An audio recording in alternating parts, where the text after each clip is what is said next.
Hello and thank you for joining us. You're watching the English News Edition coming to you from Canal, Algérie, and I'm your host, Karim Fazakri. In our top stories, representing the President of the Republic, Abdelmajid Tebboune, Prime Minister and Minister of Finance, Ayman bin Abdurrahman, is in Istanbul to take part in the proceedings of the Third Africa-Turkey Partnership Summit.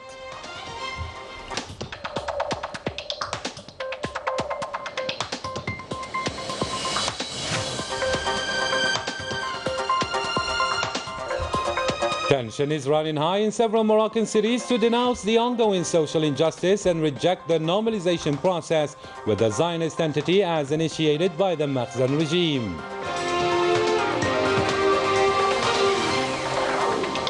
And finally, the national football team take on Tunisia in the final game of the FIFA Arab Cup being held in the Qatari capital, Doha.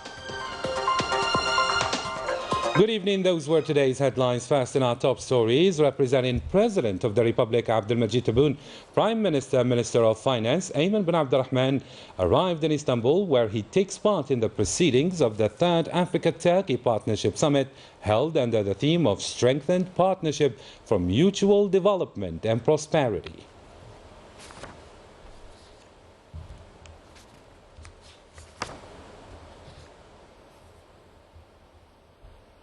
Foreign Affairs Minister Mtal Mamra held a working session with his Turkish counterpart Mevlut Çavuşoğlu, during which they reviewed bilateral cooperation and stressed the necessity to further upgrade them in all fields. The meeting was an opportunity to examine a set of regional and international files of common interest. Algeria's Sahara Desert is a vast paradise by definition and excellence. It was, to the sadness of its nomads, a nuclear testing ground, as were large strips of Algeria's borders riddled with anti-personnel mines left by the French colonial army. Algeria, in its efforts of removing the mines left after its independence, has now ratified the Ottawa Treaty on the prohibition of the use, stockpiling, production and transfer of anti-personnel mines and their destruction. More details with Manal Ammari. The member states signatory of the Ottawa Treaty of 1997, which prohibits the use, stockpiling, production and transfer of anti-personnel landmines and promotes their destruction, are determined to end the suffering and the injuries resulting from these mines, which kill or maim hundreds of innocent and defenseless civilians, especially children, every week.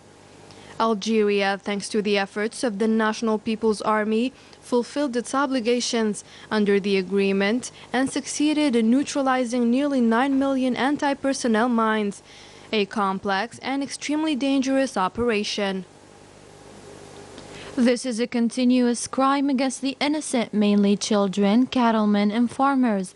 The land that was the source of livelihood became contaminated with mines.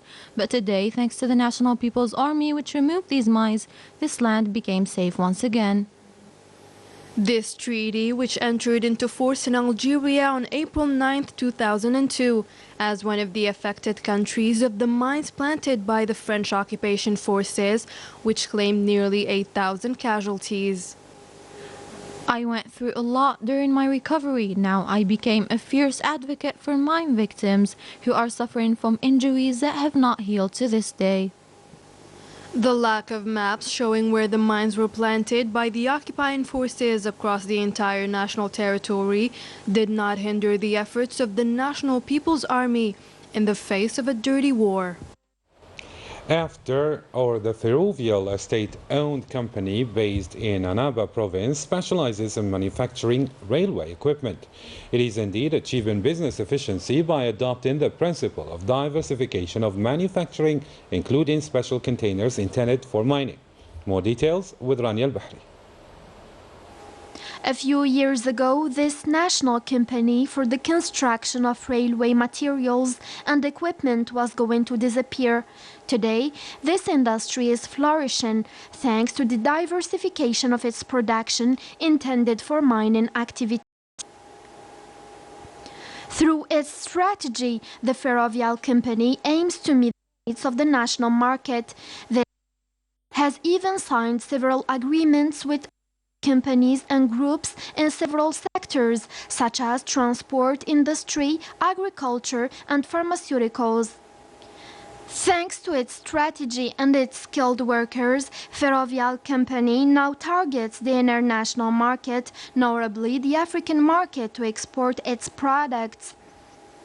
Thanks to its policy of employees training, Ferrovial has been able to stand out in the national market, and it also has a great ability that allows it to ensure its continuity. Ferrovial will allow the creation in a short term of logistical bases at the level of the major ports for the rental of containers and offer economic operators a maritime and land transport service for goods. Commercial activities are booming and thriving in the port of Vanava province as they will be boosted by port extension works in the near future. Nearly 1.5 million tons of clinker are expected to be exported by the end of this year. Details with Melissa Kubash. Part of the efforts deployed to encourage and support the economic operators, 50,000 tons of clinker were exported from the port of Annaba province to Côte d'Ivoire, thanks to the facilitation measures that aim to promote exportation. The Silas company exports to several continents, namely America, Europe, and Africa. The Annaba enterprise aims to achieve an export volume of 1.5 million tons of clinker by the end of 2021, so as to reach 2 million tons during the year 2022. The port of Annaba is making its way in the Algerian port. Soon we will acquire a maritime station and a land base which will allow us to export phosphate. Among the positive indicators and the trade activities of the port is the decrease in the volume of imports, with an estimated rate of 1.14% compared to the same period of the year 2020. During the last 3 years, Algeria has been able to impose itself and rank second in the production of cement and clinker. We expect by the end of 2021 to export 6 million tons of clinker. The measures taken to upgrade export-related services have made it possible to attract new economic operators and to conclude export agreements between the port of Annaba and the exporters. Minister of Health Abdulrahman bin Bouzid announced the creation of units of palliative medicine next year within large hospital structures in order to alleviate the suffering of cancer patients. The health minister supervised the opening of the work of the 13th Congress of Oncology, organized by the Algerian Society of Medical Oncology in collaboration with the Arab League Doctors for the Fight Against Cancer. The minister reminded of the reactivation of the National Cancer Fund after the approval of the Prime Minister, Minister of Finance Ayman bin Abdulrahman, reporting the acquisition through the fund of linear accelerators to support the available equipment and reduce the pressure and the number of radiotherapy appointments.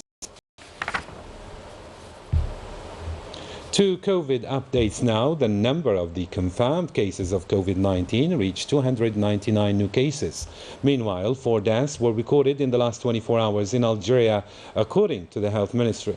The ministry recalls that the current pandemic situation requires all citizens to be vigilant and respect the sanitary and social distancing measures while insisting on the respect of wearing face masks. To a different matter now, in the southern province of Ouargla and Touggourt, the local authorities' goal is to reach a vaccination rate of 50% of the educational sector's personnel of the province. The directorates of education and health of the two provinces are coordinating efforts in order to include all educational establishments. Like in many other provinces, a lot of people in Ouargla province, southern Algeria, are looking to strengthen their immunity against COVID-19 in order to avoid any severe complications in case of contagion. There is no time to waste, especially with the new Omicron variant. I call on citizens to take their vaccine. Best way to protect yourself and others is to take the vaccine. 31 centers of vaccination across the province of Ouargla are welcoming the educational sector personnel in the context of the second stage of the national vaccination campaign. This operation aims to achieve collective immunity in schools. For this purpose, we have provided the necessary human and material resources. This vaccination operation, being conducted with the Health Directorate, follows the first stage of the campaign to vaccinate 50% of the staff in the education sector of the provinces of Wourgla and Touggourt, with a total of 8,700 people between teachers and employees. To international news now, Morocco deployed an unprecedented dirty campaign against the Sahrawi people, according to the director of the Sahrawi television, Ras TV, Mohammed Salem Labeid, who further announced that this campaign is backed by this situation, as he sees it, urging us to put in place a new media policy focusing on the training of journalists as the best response to it. To a different matter now, or still with Morocco, the Moroccan people are still raging against the Moroccan Makhzen normalization policy with the Zionist entity. Dozens of protests are held every day, some spontaneous, with one demand: more social justice and rights for fringes of society left totally marginalized. More details with Manal Amari. The Moroccan people has been rebelling for weeks against the Makhzen's normalization of relations with the Zionist entity. Moroccans are demanding for more social justice and even the departure of their king. These protests came as a result of long years of political and social oppression suffered by the Moroccan people. For many years now, Moroccans continue to denounce their growingly difficult social conditions, from poverty, unemployment, marginalization, misery, drugs, prostitution, to the lack of equality of opportunity, especially among students and university graduates. The Moroccan people took to the streets to express its exasperation. We're protesting against a series of decisions taken by the government, namely the latest one concerning the Education Ministry, which is an unfair decision for employed Moroccans. We are wearing these sacks to denounce homelessness in our own country. We are no longer free citizens in Morocco, which is why we decided to dress up this way and convey our message to Moroccan officials.